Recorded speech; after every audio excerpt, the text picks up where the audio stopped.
La CGIL precedente e quella attuale è quella che ha portato la Camera del Lavoro a essere la prima Camera del Lavoro del Veneto per iscritti, per risultati economici, per contrattazione, punto di riferimento anche per altre realtà fuori dal Veneto come organizzazione e come contrattazione, per cui noi pensiamo che questa continuità vada valorizzata. Non ha dubbi l'ex segretario della CGIL trevigiana Mauro Visentin nel rispondere alle critiche che sono arrivate dopo la nomina di Sara Pasqualin, accuse della fronda coneglianese che si basavano, a loro dire, sulla troppa continuità con la precedente CGIL e quindi senza una vera svolta dopo il caso del doppio stipendio di Paolino Barbiero che ha portato alle dimissioni di Visentin, dimissioni sulle quali oggi vuole tornare l'ex segretario. Quando la questione è uscita dai muri della Camera del Lavoro, ovviamente per essere strumentalizzata io ho preferito e preferisco affrontarla da iscritto e non da segretario della Camera del Lavoro. E Visentin confessa anche di avere qualche idea su chi abbia voluto diffondere ad arte le informazioni tramite lettere anonime. Idee ne abbiamo molte, ovviamente, e ci sarà il momento anche per commentare e per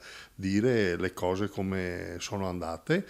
Ora, ovviamente, siccome ho fatto ricorso ritenendo di avere qualche ragione da poter spiegare, alla fine di tutta la partita saremo nelle condizioni di dire anche la nostra opinione. Ora però il presente è tutto per Sara Pasqualin e il suo nuovo ruolo. È una nomina di una compagna brava che ha una storia in Camera del Lavoro, che ha fatto molte esperienze, che ha gestito assieme al sottoscritto l'organizzazione per diverso tempo, per cui una nomina che appunto ci soddisfa molto. Con Mauro Visentin resta nella CGIL, con che ruolo a questo punto?